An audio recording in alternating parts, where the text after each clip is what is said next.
La figura y la trayectoria del padre Juan Rico Vidal permiten conocer algunos de los aspectos más importantes de la historia de España en el tránsito del antiguo régimen al liberalismo.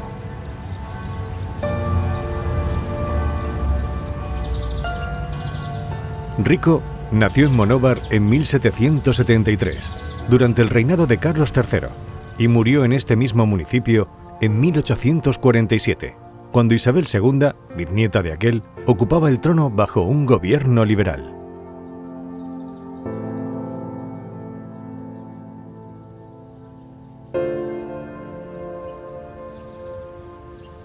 A finales del siglo XVIII, la localidad alicantina, situada en la comarca del Vinalopó Medio, contaba con unos 7.000 habitantes.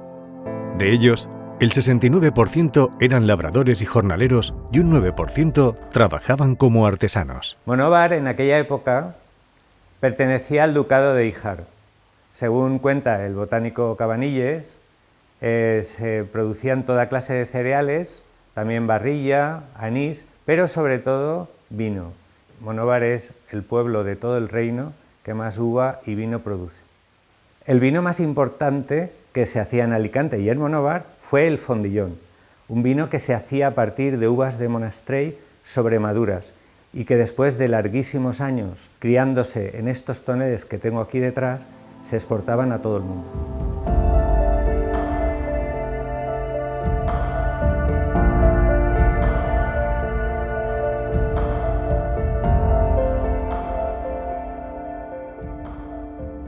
Los padres de Juan eran labradores ricos de Monóvar y, como tenían posibilidades, decidieron enviar a su hijo, con solo 16 años, al convento de franciscanos de Elda, y eso era exactamente el año 1789. Fue precisamente a finales del siglo XVIII, alrededor de 1789, que hubo una gran carestía de alimentos. La sequía, gotas frías, toda una serie de acontecimientos provocaron bastante hambruna. Monóvar, por cierto, tuvo que importar gran cantidad de arroz de otras zonas para poder alimentar a la población. Al parecer, tras cumplir una amplia etapa de formación como clérigo, Rico fue destinado a la ciudad de Valencia hacia 1806. La vida del padre Rico, como el resto de los españoles, sufrió un cambio radical en 1808. En marzo, el motín de Aranjuez provocó la caída de Godoy y Carlos IV cedió el trono a su hijo Fernando. Tras los sucesos violentos del 2 de mayo en Madrid, los acontecimientos se precipitaron a finales de ese mes.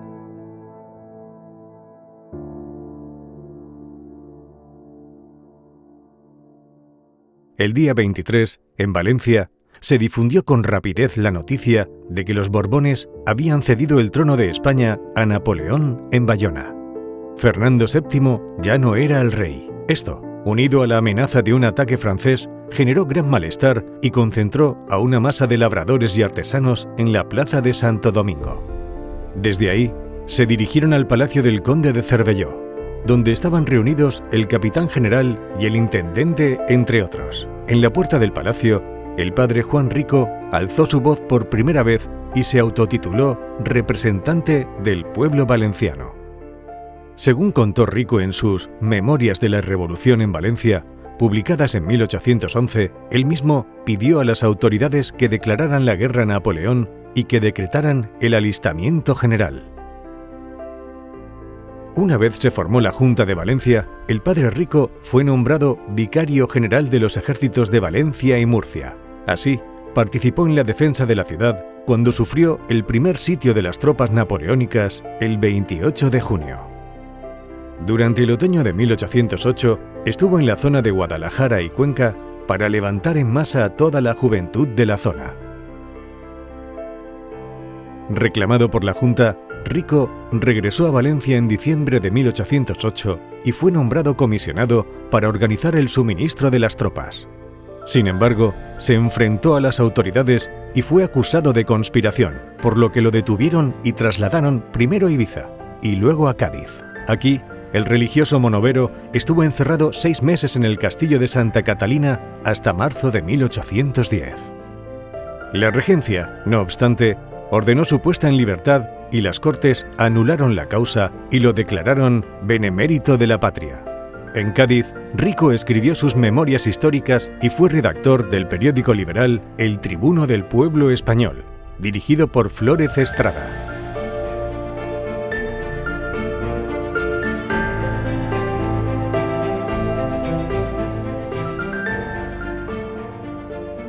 Volvió a Valencia a finales de 1811, pero cuando la ciudad cayó en poder del mariscal Suchet, en 1812 se refugió en Alicante. Aquí organizó la defensa como integrante de la Junta de Gobierno. En otoño de ese año regresó a Cádiz y permaneció allí hasta que las Cortes se trasladaron a Madrid.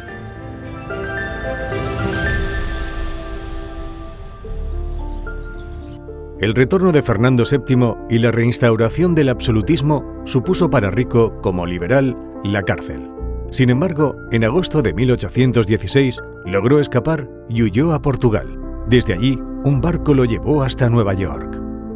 Con ese viaje, el padre Rico comenzó un lustro de exilio por tierras estadounidenses. Al poco de llegar, se desplazó a Filadelfia con otro clérigo español, José Codina, con quien creó un fugaz negocio cigarrero.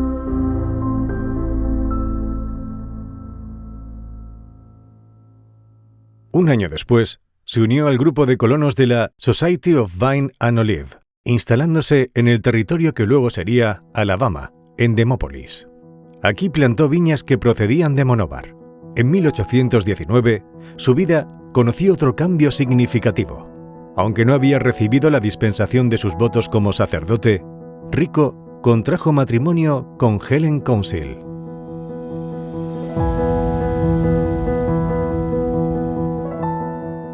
Tras el triunfo del pronunciamiento de Riego de 1820 y el restablecimiento de la Constitución de 1812, nuestro personaje dejó atrás a su mujer y sus negocios. Regresó a España en el verano de 1821.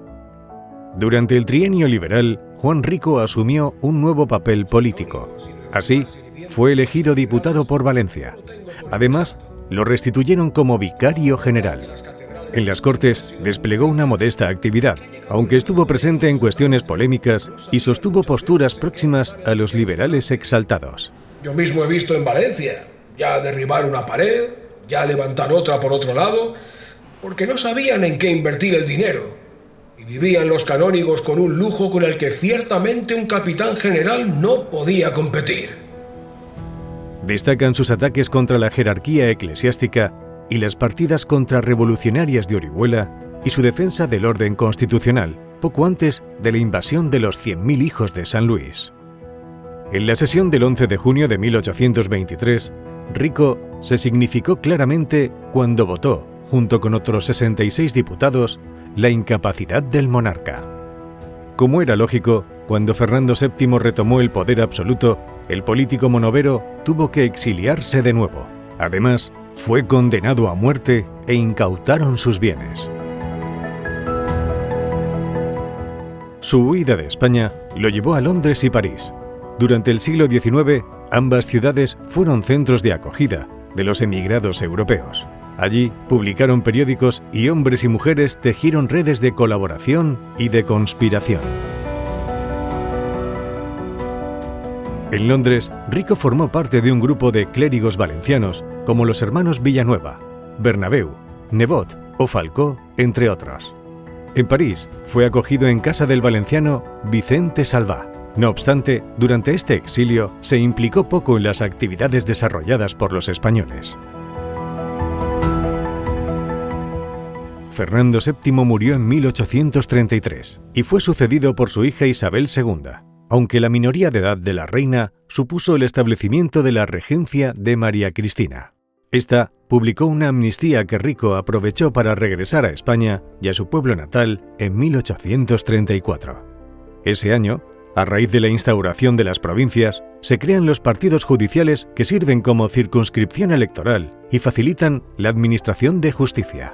Monóvar fue uno de ellos e incluyó Elda, La Algueña, Petrel, Pinoso y Salinas. En los últimos años de su vida, Rico participó en los cambios operados con la implantación del liberalismo. Así, Adquirió bienes desamortizados por Mendizábal al invertir una suma importante en fincas de los franciscanos de Elda y de los padres mínimos de Almoradí. Además, volvió a la política, aunque de carácter local, pues fue diputado provincial por Monóvar en 1837 y de 1841 a 1843.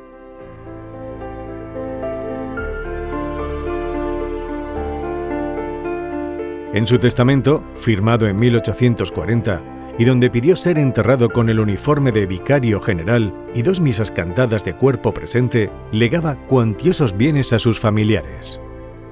Es posible reconstruir la historia de Monóvar durante la época del Padre Rico a través de diversas fuentes conservadas en el Archivo Municipal, el Archivo de la Diputación Provincial y en los fondos del Ducado de Híjar.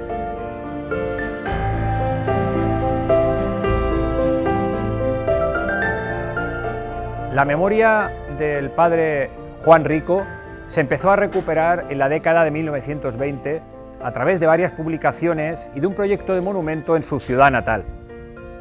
Hoy día permanece en las ciudades de Valencia y en Monóvar, en el Viario, a través de 2 calles. Y además la podemos encontrar, la figura, la representación de Rico, en un conjunto de azulejos que se encuentran en los jardines del Palacio de la Diputación Provincial y donde están representados otros personajes de la élite social, política y cultural. Sin duda, la azorosa vida de este ilustre monovero muestra un intenso recorrido desde finales del siglo XVIII hasta mediados del siglo XIX, y el conocimiento sobre su figura nos permite entender los inicios de nuestra época contemporánea.